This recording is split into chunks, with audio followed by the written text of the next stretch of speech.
હાલો આજે આપણે બધા ભેગા થઈએ છીએ વચનામૃતની કથા કરી. આ મીના કલ્પના હાલો તો વચનામૃત ઘડીક વાંચીને કથા કરવી છે.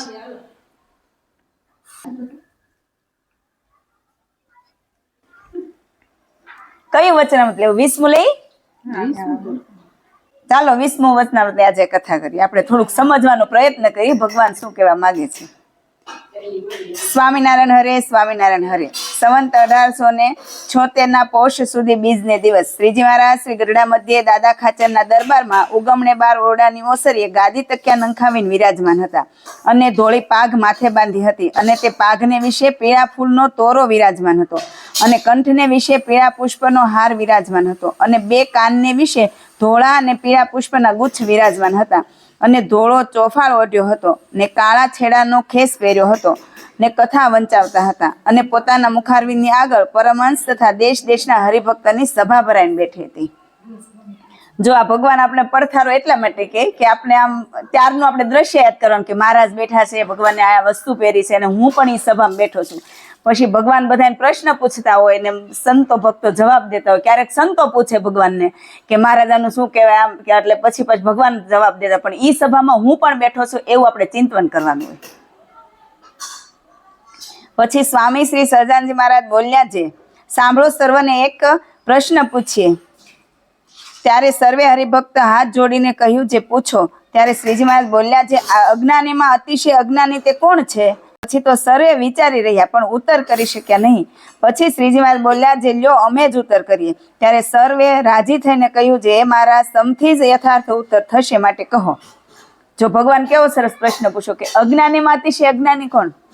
પછી સંતો ભક્તોને તો આવડતું હોય પણ એને ભગવાનની આગળથી કેમ કે ભગવાનનું તો કંઈક અલગ જ જવાબ હોય ને, એટલે બધાએ કીધું કે તમે જ ઉત્તર કરો. એટલે મહારાજ કીધું હારું હાલો અમે જ કરીએ. તો બધા રાજી થઈ ગયા કે ભગવાન ઉત્તર કરે કાંઈક અલગ જ ઉત્તર હોય ને એમ.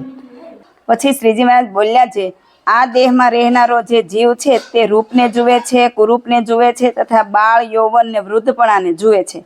એવા અનંત પદાર્થને જુએ છે પણ જોનારો પોતે પોતાને જોતો નથી અને કેવળ બાહ્ય દ્રષ્ટિએ કરીને પદાર્થને જોયા કરે છે પણ પોતે પોતાને નથી જોતો. તે જ અજ્ઞાનીમાં અતિશય અજ્ઞાની છે.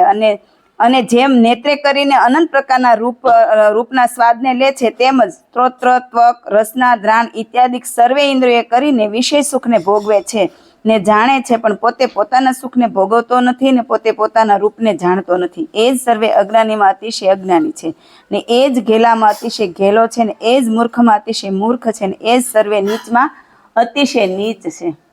જો મહારાજે શું કીધું? પોતે પોતાના સ્વરૂપને નથી જોતો એ મહારાજ કે અતિશય નીચમાં. મહારાજ કેવો શબ્દ વાપરીને નીચમાં અતિશય નીચ છે. એટલે આપણે આમાં શું કરવાનું કે આપણે હું આત્મા છું, આત્માને આપણે પેલા આત્માના દર્શન કરવા. એટલે હું આત્મા કેવો છું એ પેલા આપણે જાણવું. પછી આત્માની અંદર પરમાત્માને જોવાના.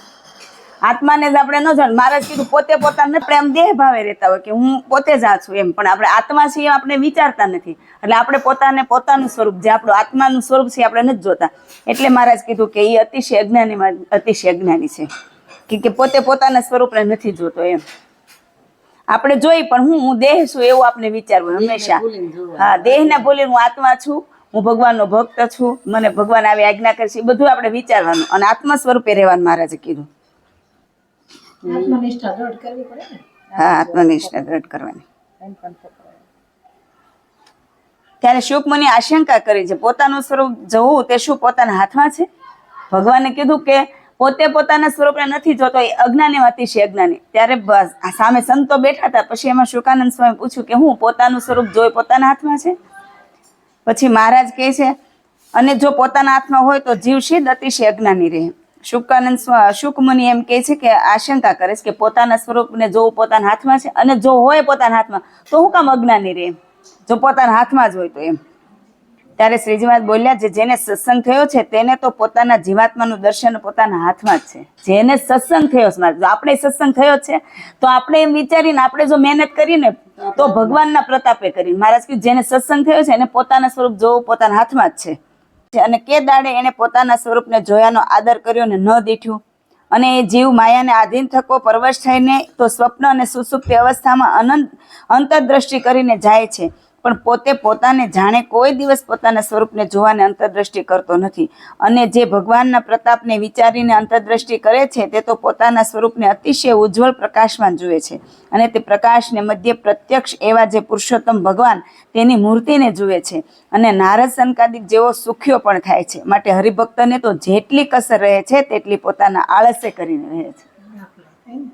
ભગવાને કીધું ને, પેલા તો મહારાજ કીધું કે અજ્ઞાની અતિશય અજ્ઞાની કોણ? પછી સંતો ભક્તો પ્રશ્નનો ઉત્તર ન આપ્યા એટલે ભગવાને પોતે કીધું કે જે પોતાના સ્વરૂપને નથી જોતો એ અજ્ઞાની અતિશય અજ્ઞાની. પછી શુકમુનિએ કીધું કે જો પોતાના હાથમાં જોઈ, મહારાજ કીધું પોતાના હાથમાં જ છે. તો શુકમુનિએ આશંકા કરી કે હાથમાં જોઈ તો શા માટે નો ઓલો અજ્ઞાની રે એમ. તો મહારાજે કીધું કે જો જેને સત્સંગ થયો છે એને તો પોતાનું સ્વરૂપ પોતાના જોવું એ પોતાના હાથમાં છે, કે ભગવાનના પ્રતાપે કરીને જોઈ શકે એમ. હા, દાખલો કરો પણ મહેનત, પણ આપણી જેટલી કસર રહેશે ને આપણે આળસે રહે. ભગવાન કીધું કે પોતાના આળસે કરીને નથી કરી શકતો એમ.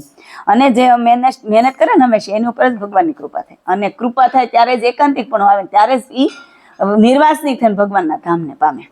ઇતિ વચનામૃતમ ગઢડા પ્રથમ પ્રકરણનું 20મું પૂરું થયું. સહજાનંદ સ્વામી મહારાજની જય, નારાયણ મુનિ દેવની જય.